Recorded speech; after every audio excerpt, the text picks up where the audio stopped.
Welcome to Heroes First Podcast, sponsored by Fund the First, the nation's leading verified crowdfunding platform for first responders, military, and medical professionals. And now, your host, broadcasting from Long Island, New York, Robert Garland.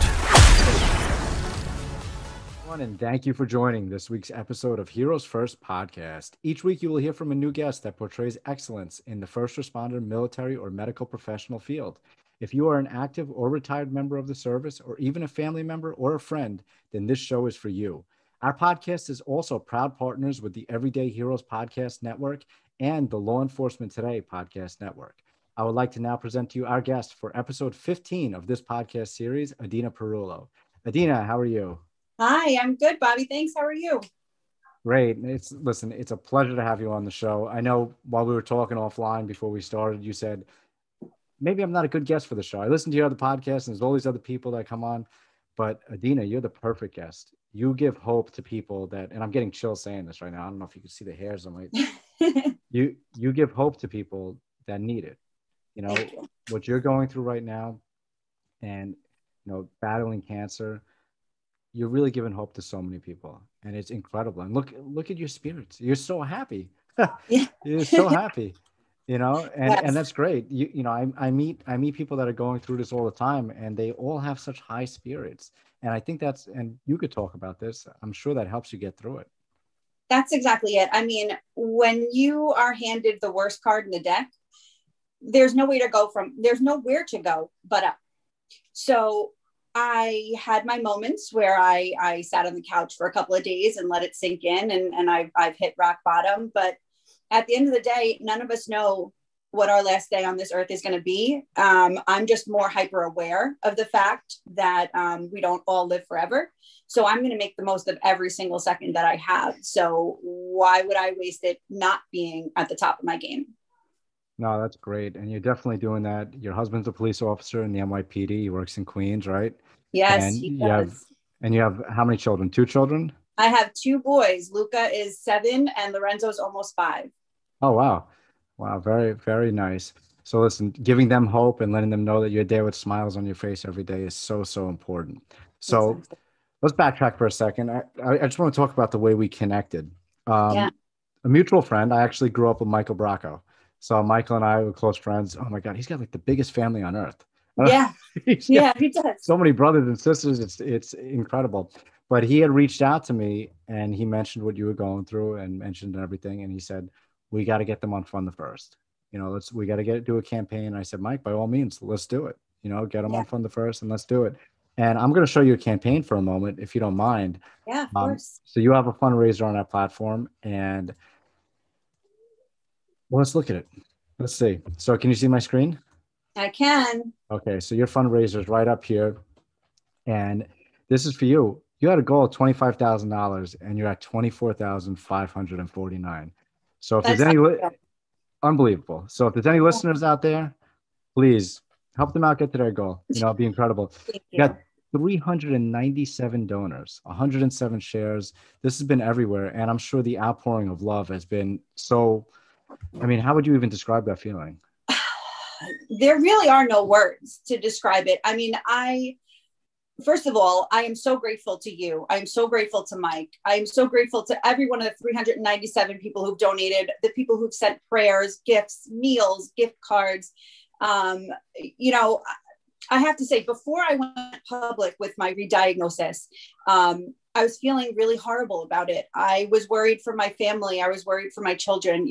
Obviously with my husband as a police officer, he has a very dangerous job too. And I was not at my best. And when I decided to put it out there and let people know and allow people to start helping me, that's when I started to kind of get my light back. And that's when I started to feel a little bit better. And it just goes to show you that, I'm definitely a lot more comfortable giving than receiving. Receiving is definitely hard to do.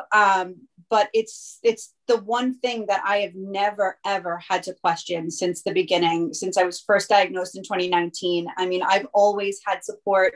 I feel so lucky and grateful to have that. Really, there are no words, but thank you, thank you, thank you. No, that's great. I mean, it's so important because it's not about that dollar sign that you're seeing on your campaign. It's Right. about those 397 donors. Yeah. Those people are giving your spirits. They're lifting you up, and Exactly. it's they're changing you also. They're helping you heal. And it's incredible. And that's what a lot of people lose sight of with fundraisers. They think that I don't want to do it because I don't want to ask for money, but it's not about that. Right. It's about that support system that really comes together with it. And we see it every single day. Unfortunately, there's a tragedy all day long, all Yeah. day long throughout our country, throughout the world, everywhere. But like I said earlier, you're giving hope to people with what you're doing, Yeah. and I want to thank you. I know you said thank you to me, but thank you, Yeah. because it lets us be aware, like, listen, there's hope, keep your spirits high and you're going to get through things. You'll definitely get through things, and you're fighting now. So, I mean, if you want to talk about it, let's hear about, how you found, everything out. Sure. So I own my own wedding planning business. And in May of 2019, business was starting up for the year. Wedding season is usually the end of spring to the beginning of winter. And I was all over Long Island. I actually, funny story, got pulled over that day. And the police officer was very kind. He let me go. But I remember talking to a couple of my friends in the wedding business about how I got pulled over, and today was just not my day. But I was headed to my first mammogram, and I knew that it was going to be a good one. Fast forward a couple of hours, I'm sitting in the waiting room, and my entire world changed when the doctors called me in for a second set of pictures, a third set of pictures, and told me, get dressed, but you can't leave because the radiologist needs to speak with you. From that moment on, I was diagnosed with stage 2 cancer. I was told that it was extremely aggressive. 2 months prior, I had been to the doctor and there was nothing there. And now I was dealing with a highly aggressive tumor that had already spread its way into the lymph nodes on my left-hand side. So within that month, I had a double mastectomy. I had both breasts removed. And then after recovering from that, I had 16 rounds of chemotherapy, 28 rounds of radiation, 5 surgeries. And then in November of 2020, I was told, okay, your final surgery is over. It's time for you to move on. I was looking into different things like yoga, meditation, trying to figure out where my life was going to go after I was found to be in remission. And my first stop was to get my PET scan to get the all clear, since it was just that time of year. And unfortunately, shockingly to myself, to all of my doctors, to everybody who had a hand on my file, the cancer did come back. It spread to my liver. The entire liver is covered in over 20 cancerous lesions. And it's just surprising because I feel and felt so good. So I had to take some time away from my business and from everything to kind of swallow that diagnosis and kind of process what it meant. And like I said to you, when I decided to go public with it, that was when I was able to see it as not a death sentence. Yes, it's incurable. Stage 4 metastatic breast cancer, there is no cure for it, but it doesn't mean that I'm terminal. I'm living every single day. I'm on a medication that is working. I recently had my first set of scans since being re-diagnosed, and it said that the tumors are shrinking. They're going down in number. They're going down in size. My tumor markers, my levels are going down. And I'm living a great life. Wedding season's picking up again. My kids are in hockey and baseball. Thank God he belongs to one of the best police departments in the world, because they have given him time off to be with me since my re-diagnosis, because I had a last minute emergency surgery in January. I was in the hospital for 4 days. I wasn't able to drive for 8 weeks. And then COVID was running rampant in the precinct. And he has been given over 200 days donated by the police officers in his precinct so he can stay home with myself and my 2 children to make sure that we don't sink, because the ship would be sunk at this point if he wasn't home with us. Between everything going on, I would never be able to do it alone. So, look at how much I have to be grateful for. Yeah, no, absolutely. It's a blessing you're married to a cop and he's able to have that Yeah. time off to be there for you and your family. And exactly. It's not often I would say that. It's a blessing to be married to a cop. I mean, I love him and I love, I'm very proud of him. I'm always proud of all the police officers. I have been for years. But, it's tough being a police wife. You're scared every time they walk out the door. Plans change last minute when they get that post-tour, pre-tour overtime. If they go to 12-hour tours or no days off, our lives are affected. But, seeing what it's like to be on the other side, seeing what it's like to be receiving of the graciousness and the love and the brotherhood and sisterhood that the police officers and the police has to offer is just, it makes those hard days so much better. No, it really does. And it's really an incredible family, the Blue family. It really is. And actually all first responders, military, medical professionals, we all have that in sync. We're connected. Really connected in a certain way, and even family and friends. It's really great. And, it definitely probably makes you feel a lot better and a lot more at home. Yeah. So, I'm truly, I'm speechless. I'm really speechless. Look at you. You look incredible.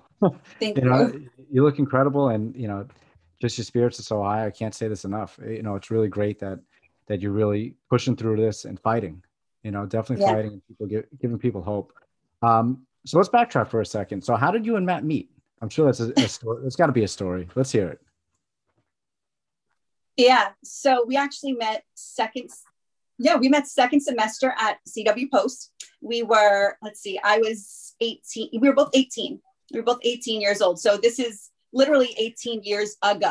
So now I know my husband as long as I was alive before knowing him, which is crazy. I had just gotten over a bad breakup and I was going to school looking like a dumpster. Like I did not do my hair. I did not wear makeup. I did not care what I looked like. And second semester, first day in philosophy class, this really, really cute guy walks in with his frosted tips because yes, it was 2003. He had his frosted tips and he had his velour DKNY jumpsuit on, which was super popular back then. Okay. And my whole life changed. And, I hate to sound super corny because anybody who knows me knows that I'm not like an emotional romantic person, but like I saw him and I was like, there's something about that one. And what happened? He was interested in my friend who sat right next to me in class. Really? So he literally like walked her to and from her classes for a while. And when they didn't work out, I used to have these parties at my house in high school and college. And my mom would kill me for making this public, but she and my dad would go out with their friends every second Saturday of the month. So for 4 hours, I would have a raging party. Everybody from the high school would come. We called them second Saturday parties. At one point when my grandmother lived with us, she had dementia. She came out because she heard a ruckus out of like her part of the house and just sat down with us and partied with us. And these were like the craziest parties. And I invited Matt to one once he stopped talking to this other girl. And it was one of those things where like all my friends knew that I liked him and they kind of tried to set the scene, but we were all like possibly under the influence, a little bit younger than we should have been. But he walked right in and I was like, that's it. Like I'm changing his mind. So we went to the diner, all of us, and I made sure that I took him the long way so that we could spend some time in the car to chat. And obviously this girlish charm just changed his mind and he asked for my number that night and we've been together ever since 2003. That's a great story. And that was at CW Post. So actually I went to school right next door to you. I was at New York Tech. Okay. Same time frame. But did you plan your own wedding since you did wedding planning? So I didn't plan weddings at that time. Now, we've been married 11 years now. Mm-hmm. And I can tell you that I went into wedding planning because I myself had a day of coordinator, a planner, and she missed a lot of things that I saw that I said, I would have done that differently. I would have made sure that was done. I would have done this. And I just started helping friends and family who were getting married. It wasn't something I went to school for. It wasn't something I was certified for, but I had a background in advertising and program management and stuff like that. And a friend of mine, a DJ, Kevin Baratini, he said to me, you know what? you are really good at this. How much are you charging for this business? And I said, this is not a business. I'm just helping. And he goes, I'm going to take you with me on a couple of weddings and we're going to see what people think. And he kind of threw me in as like a special last minute surprise to a couple of brides. And I did a few weddings and the business took off. And that was in 2014. So I had just had my first son. I was coming back from maternity leave and A Perfect Day was born. That's awesome. Yeah. That's great. Too bad it wasn't in 2011. That's when I got married. Oh, yeah. Oh. Yeah. Well, you could always renew your vows. I don't know if she wants to do that. 10 years this year. Yeah, it is. It is. Don't remind me right now. Yeah. I gotta get a big gift. I gotta get a big gift. Yeah. We'll figure that out. Definitely figure that out. That's right. No, so that's great. So do you focus mainly on Long Island with the wedding planning? Yeah, Long Island, the 5 boroughs, the city. I actually have one wedding next year in South Carolina in Myrtle Beach. Oh, wow. So I'm excited for that. I did one destination wedding. I did a wedding in Tampa. So I will go anywhere, but I'm definitely a lot more focused in the Nassau and Suffolk venues and non-venue spaces. I mean, with COVID last year, I was afraid that my business was going to either tank or take a big hit. And I'm really happy to say that it did the opposite because a lot of couples who were getting married in venue spaces were now changing to having a wedding at their private residence. And when you do that, there's so many other pieces that come into the pie. What about generators, bathrooms, tents, rentals? And obviously the majority of people are doing this for the first time. They're not planning second, third, fourth, fifth weddings. They're planning the first wedding they've ever planned. So they realized they needed help. And I pulled in a lot of weddings at the end of the year because, people were realizing that it wasn't something they could do on their own. So. Well, you could really do well with all that. That's COVID is almost like a blessing in disguise then with everything. It really was, Hopefully for any listeners, and we get quite a few, believe it or not, we get a good amount of listeners to the show. With their user base. So if anyone needs a wedding planner, Adina is your person to go to. Absolutely. Yes. Yeah. Absolutely. So you don't have a website though, do you? You just have Facebook? I have Facebook. I have Instagram at A Perfect Day WPC. I do have a website. It's not great. It was something that I put on my to-do list, and then cancer decided to make its own plans. You make plans and God laughs at you. So I do have a website. It's aperfectdaywpc.com.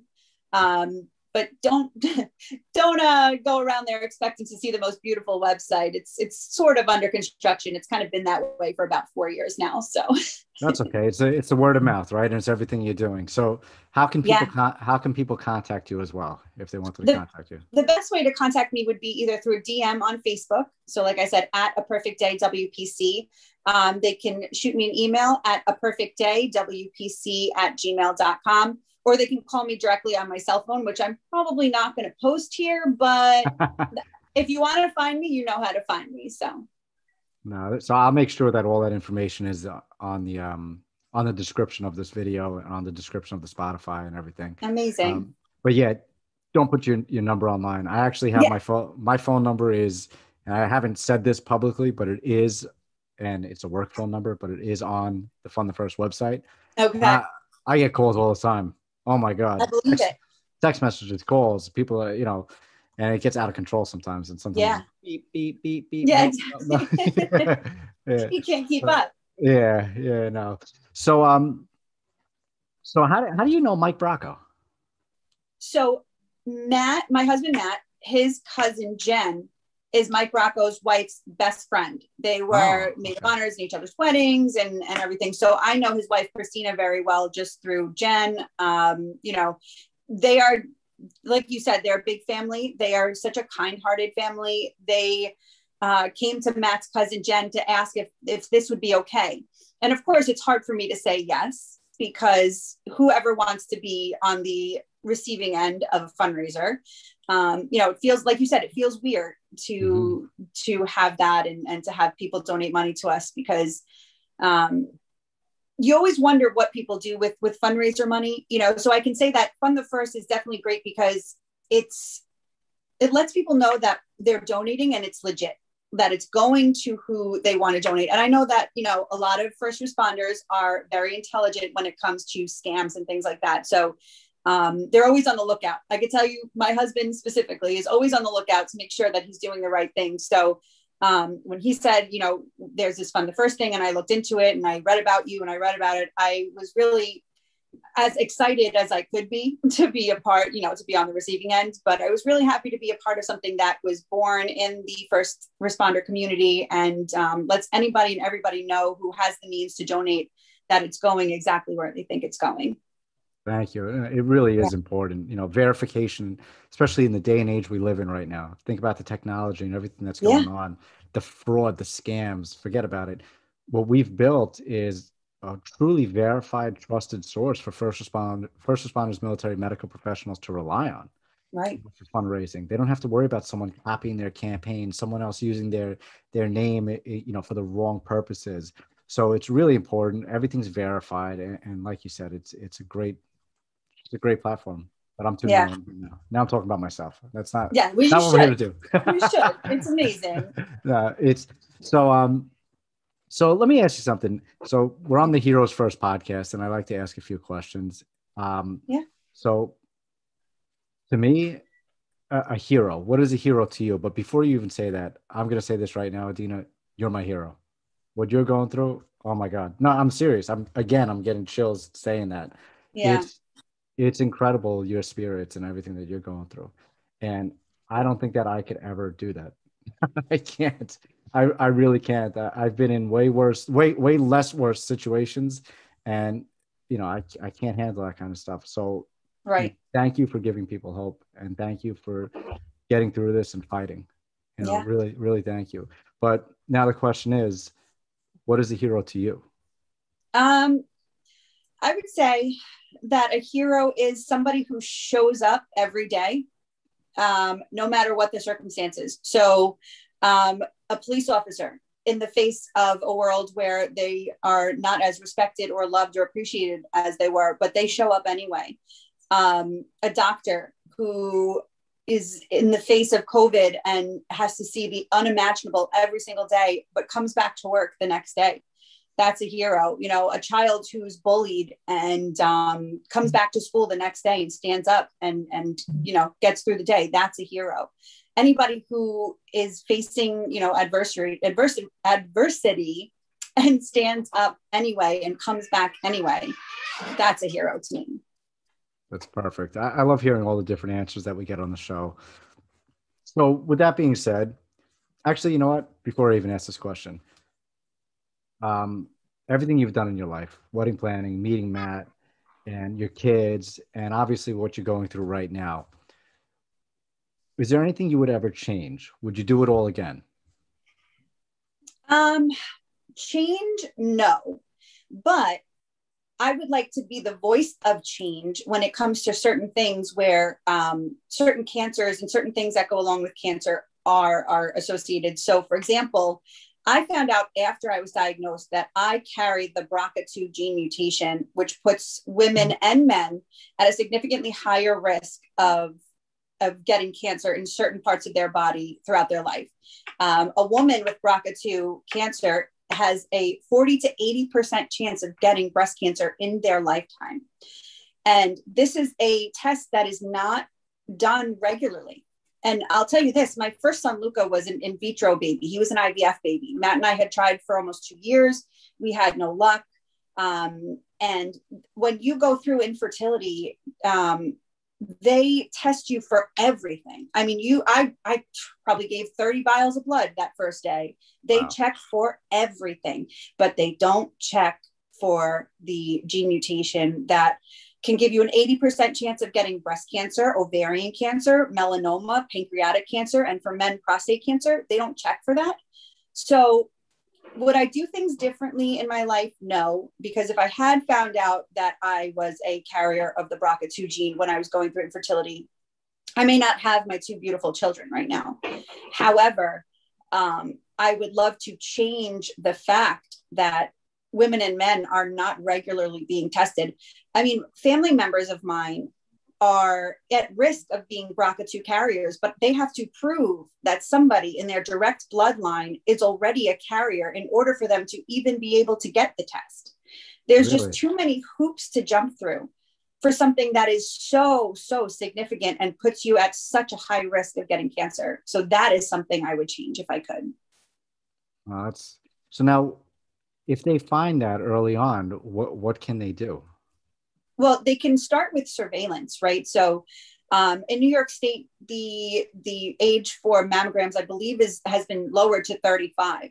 But I was 34 when I found the lump. So I was under that age anyway. And 35-year-old women are not really suggested to go for mammograms. It really doesn't come until age 40 that it's recommended. So if somebody finds out that they are a carrier of the gene, the BRCA gene, or there's other genes too, there's a check gene, there's so many other types of gene mutations. First, they can go for sonograms and mammograms, whether it's, of their breast or their ovaries. For men, prostate checks, melanoma, they can go for skin checks. It's just being more aware and getting the doctors to look at the areas which are affected earlier. I know many women in the BRCA community who had prophylactic mastectomies. So they said, you know what, I am making this decision for myself and my family to have my breasts removed and reduce that risk of getting breast cancer almost entirely. So there's so much, and even just having the knowledge and knowing about it, being a younger person going through this, I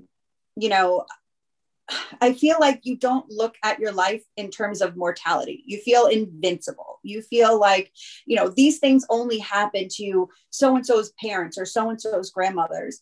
And I feel like if you had the knowledge that this could happen to you, you would be more aware and you would do the things you need to do just to make sure that you've saved your own life. That's perfect. Knowledge is power, right? Yeah. Knowledge is power.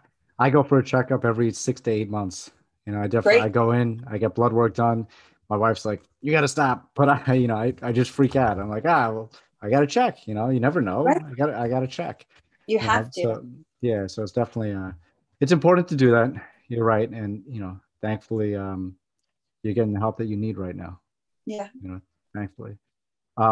So I wanted to ask something actually before I go into the last question of the show. Doing wedding planning, I'm sure it's, it's fun with the experience and everything. Why don't you tell, I love hearing about stories of wedding planning. Has there been like a horrible experience and then a best experience? Don't say names though. No, of course not. Of course not. The horrible experiences for me, they if I wasn't doing my job right, there would be a lot more horrible experiences. But I would have to say that there's one couple, and if they're listening, they're going to know exactly who they are. They are so wonderful. COVID affected their wedding in multiple ways. They were supposed to get married. They postponed. Then that date came and we were still in the middle of COVID. So they had to postpone again. And then third time's a charm, right? So we said, okay, we're doing this. They decided to have the wedding at a private residence instead of at the hall because the hall was not going to open up. In 2 weeks, we put together a wedding. It was amazing. The week of the wedding, do you remember that like hurricane that came through last year that knocked power out of half the island? Okay. Mm-hmm. So that was the weekend of their wedding. So as we're putting tents up the Wednesday before the wedding, wood chippers are coming to take the trees that fell and the broken fence, and we're trying to landscape, and the tents are going up in the winds. And thankfully we had gotten a generator because there was no power in the house whatsoever, but we made it to that day. Right. And while I'm at the church, my assistant calls me and she goes, the barbecue's on fire. Okay. So they get an extinguisher, they put the barbecue out. The barbecue was our main source of food. We had a chef coming in doing all like barbecued food. So we were able to rent a barbecue from another place last minute. So we got the new barbecue in, and I had my husband's old partner is actually a medic as well. So I had brought him just to make sure that everybody was okay because it was hot and the trees were down and things like that. And instead of acting as a medic and as a security guard that day, what was he doing? He was fixing the bathroom unit that decided to just completely blow on us. So there were no lights. There was no air conditioning. The toilets didn't flush. So he was behind the unit manually putting the water into the tank so that people could flush the toilets. But luckily, the bride and groom did not know anything about this until after their wedding was over. And that's kind of the goal of a planner, right? Is to make sure that, yeah, there's things that are going to happen that we can't anticipate. But as long as we handle it and we let the couple enjoy their day and their VIP guests, so parents and bridal party, then even if we're standing behind a bathroom unit, filling a water tank by hand, and, you know, renting barbecues when ours has gone on fire 2 hours before the catering starts, then we're definitely doing our job. It's good to know you guys are doing your job well. Yeah, exactly. And let's see, best experience. Okay. So, my husband used to take the train when he was in the academy in 2012. And it was him and 3 other guys that would take the same train every morning. And they're still very, very close friends. And at the precinct Christmas party many years ago, one of the cops in that group had said to myself and to Matt, you know, any good girls for me? You know, like I'm done with the little girls. I want a girl that I can take home to my parents, a good girl. So he and I looked at each other and we had somebody phenomenal in mind, my best friend's younger sister, who's also a best friend of mine. And I said, well, you know, I do have somebody amazing, but I don't know if you're good enough for her. I was like, I don't know if I even want to give you her information. And he's like, come on. Like, you know me, I'm a good guy. Come on. I said, all right, here's her picture. What do you think? Oh, she's really pretty. Okay. I go, listen, if you hurt her, I'll kill you. He goes, you know, that's a threat on the life of a police officer, right? I'm like, yeah, but it's worth it. So a couple months went by and they finally met for the first time. And on that first double date, it was Matt and me. It was actually a triple date. Matt and me, it was the 2 of them, and then my best friend and her husband. And we decided to take a trip to Atlantic City. So, I mean, literally their first date, we're all like, yeah, let's go to Atlantic City. So we went to Atlantic City and the 2 of them were not hitting it off. It was not going well. And then at the last minute, I don't know what happened, but they took a turn. And ever since then, they have been completely inseparable. So they got married in 2019, November. And I was in their wedding party. I was their planner and I made a speech. And I'd have to say it's a pretty epic speech. I changed the words to the song You're Welcome from Moana and rewrote the song all about how they met and you know, all of this. And it was pretty epic, if I do say so myself. Is it on YouTube? I really need to put it on YouTube. I'll send you a copy. It was really awesome. I also had no voice that day, so I had to do it with laryngitis. So that was phenomenal. But they just told me a little while ago that they're expecting their first baby. So by far, that was my best experience for a wedding. Their wedding day was beautiful. It was amazing. You know, we joke that I'm her fairy godmother because, you know, I hooked them up. And, you know, if anybody's listening and they're looking for somebody to be matched up with, please don't ask me because I'm stopping here. You know, like I have 100%. So I'm stopping here. So he's a police officer and she's a nurse and they are just having a baby soon. And that was the best experience from start to finish. Well, congrats to them. That's great. Yes. That is great. So, you know, have you ever thought about finding a nonprofit to work with, get on their board of advisors, maybe, you know, in the Cancer Society? You're such an excellent speaker and you have a lot of knowledge. Thank you. A lot of knowledge. I think that would be really good for you to do. That's actually on my bucket list. So there is a website. It's metaviver.org. And 100% of the proceeds donated to metaviver.org go to metastatic breast cancer specifically. So, I mean, I love the American Cancer Society and Susan B. Komen and everything, all the pink ribbons. And it's amazing because it brings awareness to women to get themselves checked and make sure that they're okay, because early detection really is the best way to save your life from really any kind of cancer, but breast cancer specifically.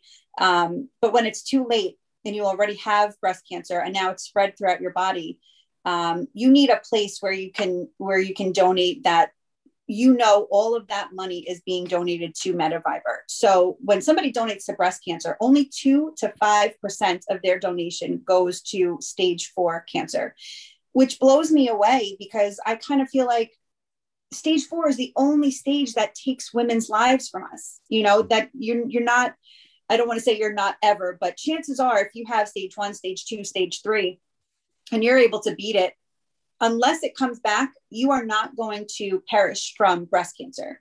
But stage 4 is in almost every single case terminal.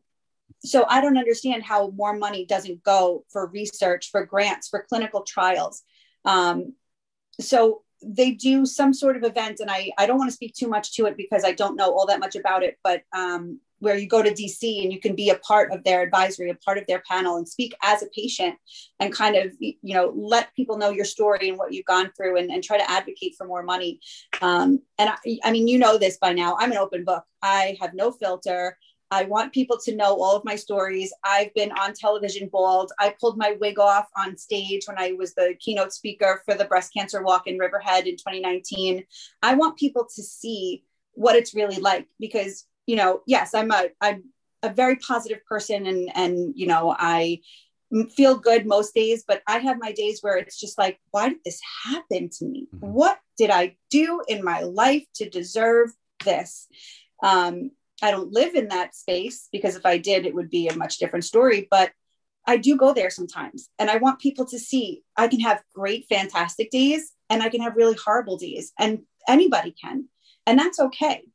So my goal for the rest of my very, very, very, very, very long life is to take my story and tell it to whoever will hear it, and let them know that if somebody's affected by breast cancer or any sort of cancer, they themselves are affected, it's not the worst thing in the world. You can pick yourself back up, and whether you have hair or you don't, whether you have eyelashes or you don't, whether you look great or you look horrible, or you feel great or you feel horrible, you can get through it. You can get through it. And there are people out there who are there to help you. So. And you're a perfect example of that. Thank you. Thank you. So if I ever come across anything, I'll definitely reach out to them and see if I could connect you. Because I'm building hundreds, thousands of connections a day. So I'll definitely see if I could help you out with that. I appreciate it. Yeah, of course. Of course. So last thing I'm going to ask, because this is the Heroes First podcast, and accidentally my original logo had a cape in it. Okay. So I spin back to this every single show, and I know you've listened to it. So if you were to have one superpower, what would it be? Superpower. Okay. Well, I have two. One is silly, and one I really do wish I had. I wish that I could be invisible. I just very really common. do. Very common. Yep. That's like my quick and easy. I just wish I was invisible, because I would love to be a fly on the wall for so many things. But I wish that I could let people see themselves the way other people see them. Because until Fun the First, until I spoke on stage, until I was diagnosed, I had no idea how many people actually gave a crap about me. You know, like growing up as an awkward teenager before hair straighteners were invented, and, you know, I don't know how these young girls look as pretty and put together as they do, because I was a hot mess in middle school and high school. But I had some dark days, you know, like a lot of middle schoolers and high schoolers do. If you're not the most popular, then, you know, where do you fit in? And some days are really rough, and you get all emotional and emo, and you start to think like sad thoughts, and you think that, you know, nobody out there actually likes me or cares about me. As you get older and you reinvent yourself, you know, I had imposter syndrome with wedding planning for the longest time. I thought, you know, why are people trusting me? Like, I'm in charge of so much. It's just me. Like, how do I, you know, why are they trusting me with this? Then I was diagnosed with cancer, and I thought, oh my God, I'm so alone. This is horrible. Like, what am I going to do? What are my kids going to do? And people showed up out of the woodwork, people from high school, people from college, people I've never met. And if I had only known all this time how other people saw me, I would have saved myself a lot of grief. And I mean, this really goes for so many things. You know, I bring police back into it because with my husband being a cop, it's so much of my life. But if the police really saw how many people appreciated them and saw themselves the way others see them, it probably would be a little bit easier to put that Kevlar on every single day. If the citizens of our communities, which are underserved, saw how the police felt about them and really, what they thought about them, things might change. So, sorry, now my dog is having a fit. If she saw me the way that I saw her right now, she'd know I want to kill her. But, oh my God, I'm sorry. That's okay. No worries.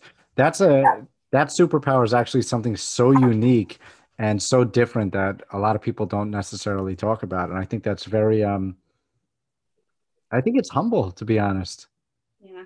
That's really humble. Sense to me, because if you always see yourself in the worst light, like even looking in this camera right now, I'm like, oh my God, these dark circles and but you see yourself so differently than everybody else sees you, and it would just it would be good for kids. It would be good for adults. It would be good for different careers. It would be good for brides on their wedding day who are like, oh my God, I have back fat. I have this, I have that. It's like, no, you look beautiful.